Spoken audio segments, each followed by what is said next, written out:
Welcome back to the TNT Podcast. Today we'll be trying to convince my skeptic of another cryptid. This one is the rock apes in Vietnam, and both sides witnessed this one during the I Vietnam had War. a little bit about this rock ape. Did you know that? No, I do. I didn't. But I'll tell you what I know about it after you get through, so that way you can tell our readers all about it. I mean, our listeners, not readers.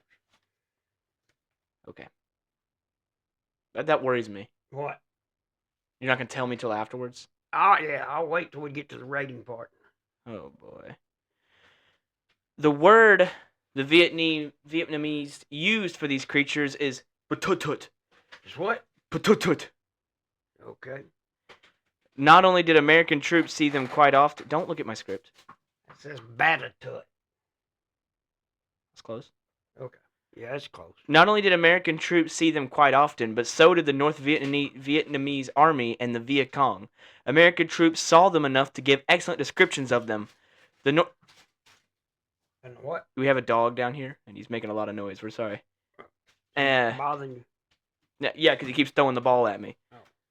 Oh.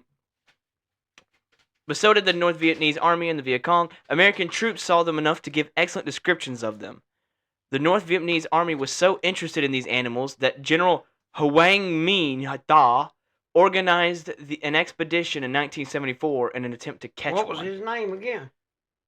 Hoang Minh Tha. Say it again. Hoang Minh Tha. I bet he can't even say it. One of the positions in Vietnam had so many rock ape reports that it was named Monkey Mountain by American troops. While the North Vietnamese Army failed to capture a rock ape, it has been reported that the American Army shot and killed one. It was shipped back in a body bag with the soldier's ID attached. It was sent to a man in Minnesota who named it the Minnesota Iceman, and he carried it as a travel exhibit. But we're going to do an episode on that at a later date. I can't wait. When you going to do that one tomorrow? I don't know. We'll see. You'll see. Rock apes were named that because they would throw rocks at trespassers, just as Bigfoot was described to do in the U.S. There were reports during the war when soldiers threw hand grenades thinking the rock apes were the enemy, and the apes would pick them up and toss them back. That monkey's smarter than you think they are, ain't they? You know they actually... Wouldn't that be a heck of a note, getting killed by a monkey throwing a hand grenade? I wouldn't want that on my tombstone in Arlington, would you? This soldier was killed by a monkey throwing hand grenades. That's embarrassing. Well, he threw it first and tossed it back. Yeah, but still. Soldiers described the rock ape as standing 6 feet tall and powerfully built. Unlike the I just got a tennis ball thrown at me. You'll be all right. Soldiers standing 6 feet tall, powerfully built. Unlike the American Sasquatch, they are said to have protruding bellies.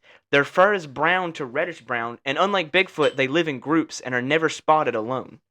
In each case, they walked on 2 legs, just like humans.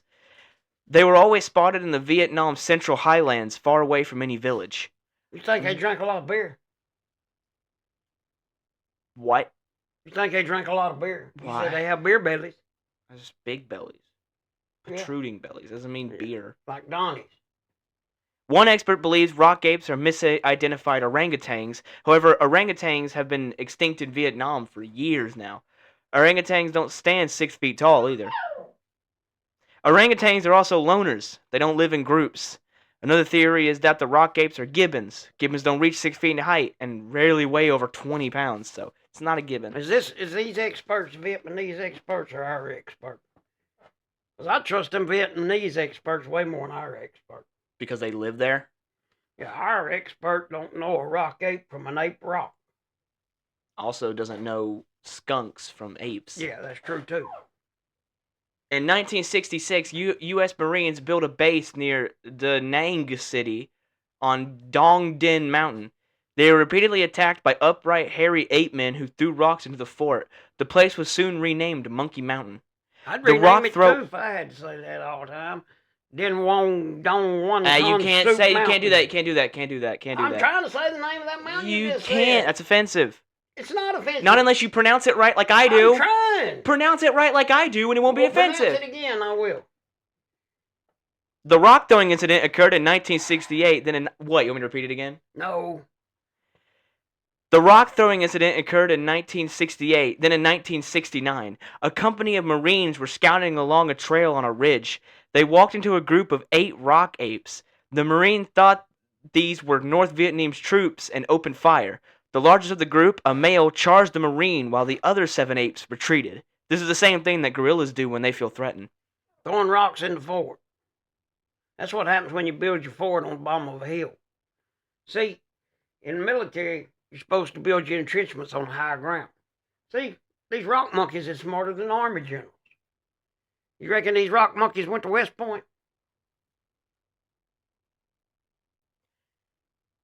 In 1970, you don't mess me up. I don't even know. Over the course of the Vietnam War, there are hundreds of rock ape sightings reported by U.S. troops alone. North Vietnamese troops who saw rock apes gave identical descriptions of the animals as U.S. troops gave. Both sides saw pot-bellied rock monkeys. Yes. Okay, I'm following. In 1970, British scientist Dr. John McKinnon found some human-like tracks in the area of the other rock ape sightings. Another expedition was organized by Professor Vo Quai of the Vietnam National University, but he was unsuccessful. Then again, the same year, Professor Tran Hong Viet of the Hanoi Pedagogic University located human-like tracks again. He made plaster casts of the tracks, but scientists have failed to identify what species made them. What's these professors' names again? I Vo might want to look them up. I can spell it. Vo Khoi, Tran Hong Viet, and Hanoi. That he went to Hanoi What college? Pedagogic University. Dude, this is offensive. I didn't say it. You did. In 1982, another professor from the Hanoi Pedagogic University located another set of tracks that matched those of Professor Tran Hong Viet. Reports of these creatures go back to 1820 when French ship Captain L. Ray told of Jesuit priest who encountered a wild man. In 1830, Father François Isidore Gagolin reported wild men living in Cambodia just across the border from Vietnam in 1895. An anthropologist named Paul d'Enjoy wrote an article claiming he discovered a large group of wild men in Vietnam's Central Highlands, the same place American troops encountered them. Then in 1912, explorer Henry Moriarty wrote a book about the wild men of the Vietnam Central Highlands. More witnesses came forward in the 1920s. Hey, Joe. I don't know who's worse at naming their kids, Vietnamese or the French. It's offensive. How would you like to call? Give me one of them names again. No. Give me just one of them. Pick one. This is gonna be offensive. Hang on. No, it ain't gonna be offensive. Paul d'Enjoy. Who? Paul d'Enjoy. Paul d'Enjoy. Yeah, can you imagine his mama calling him to come in the house to eat supper? And what was the name of that country? You seem being offensive, man. On the border of Vietnam. What was the name of that border? Cambodia. Is that close to Cambodia? I don't know. I don't know the geography. Cambodia. In 1947, a French military patrol encountered what he stated wasn't human, but wasn't an ape either. One of the South Vietnamese soldiers with him reported that it was batutut, and that they never killed nor ate these animals. Would you eat one? Ain't no telling what the thing smells like. Could you imagine trying to clean one of them things? People eat deer, and they don't smell too good. They don't smell like no Bigfoot. One theory is that Pututut is a large Cercopithecaudia creature. A what? A Corcopithecaudia. Are you making this up? Cockadoodle. Corcopithecaudia. It ain't a big chicken. It's spelled Cercopi. I don't need to hear it. This animal is an old world monkey or extinct monkey or ape. Some reports stated that rock apes have 5-inch fangs. They can scalp steep terrain without much effort, unlike humans. One reason there has been so few expeditions to find the rock ape is because of the abundance of landmines in the area from the war. I wouldn't go either. Would the rock ape step on a landmine? Probably. He ain't a rock ape no more, is he? Another problem is that these creatures are mostly nocturnal, but have been spotted during daylight hours. American soldiers who couldn't say Batutut correctly nicknamed the creatures bathtubs. He's a monkey man, 5-inch fangs, pot belly, and they call him a bathtub. Now that's offensive. They shouldn't have called him a bathtub. Well, I mean, they were at war, so I mean, it didn't really matter. What? So you're talking about them being offensive. They're at war. I don't think it matters. I just don't know what to make of this. I think we've offended enough people already. You think so? I don't know who we offended. Everyone All we did in was Vietnam. say their names. Everyone in Vietnam, man. All right, that's discussion time. No, My mouth hurts. I guess so, Joe. What rating do you give it? Well, I got to tell you what I know about him. Yeah. It's a true story now. Okay.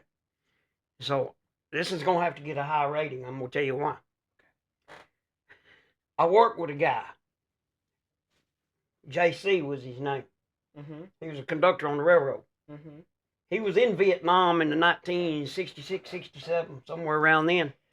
Mhm. And he told me, he said, and I didn't know at the time what he was talking about. I didn't really know if there were apes in Vietnam or not. But they put these guys out on these hills on these listening posts around the fort, wherever he was at. He was in the Marines. And he said, you know, he was a sergeant. He was over all these guys. Yeah. And he said about 2 o'clock in the morning, that whole hillside lit up, just machine gun fire. He said he thought they were under attack. So he takes off as hard as he can go to get there. He gets over and he finds out that his guys all fell asleep. They're supposed to be sitting up there on guard duty and they're all asleep. And he said, these rock apes come walking in there on them. Okay. And they opened fire because they thought it was enemy. And they were shooting. What they were shooting at was rock apes. So what you're saying They is, didn't hit no rock ape, though. So what you're saying is, Well, I never went back and asked him what a rock ape was. I wish I did now because I might know if he's talking about these things. But that's what he called them, rock apes. these what these are, rock apes. That's what he said. So you're saying He said them rock apes walked in on him at 2 o'clock in the morning. you have proof, Yeah, I didn't see it. but I wouldn't call him a liar because, man, he was he upstanding. went through some bad stuff over there. I'm telling you. He Uh-huh. told me some stories. But he did tell me this rock ape story. And then when I was watching Unsolved Mysteries one time, they had these rock apes on there. And they were showing them. And that's when I connected the rock ape with what he told me. And I was like, I wonder if that's what he was talking about. Probably was. I don't know. So what rating do you give these rock apes? I mean, he's a Marine. And he wasn't scared of nothing. He didn't say he was scared of them. He just said, you know, they made all of them open fire. But rock ape, I'm gonna go with a 7 on it. Because he's not the kind of guy. He wouldn't lie about that. Is that If I talked to him again, if I ever got to see him again, I'd ask him, and if he says it's these rock apes that you're talking about, I'd give it a 10. If he says it ain't, I won't. But I got a 7. I have to go with a 7 because but now I'm not gonna call no Marines that was over there no liar but he told me, he said, I cussed them. I told them if they ever went to sleep again, I'd shoot them myself. You know, going to sleep on guard duty and military shoot is a firing squad offense. Put you to death. Okay, that's cool. That's a cool fun fact. But I got a 7. Yeah, that's your second 7. If you average them together, you probably got a second 7. Anyway, while he's over there kissing his dog in celebration, I'm going to say TNT out.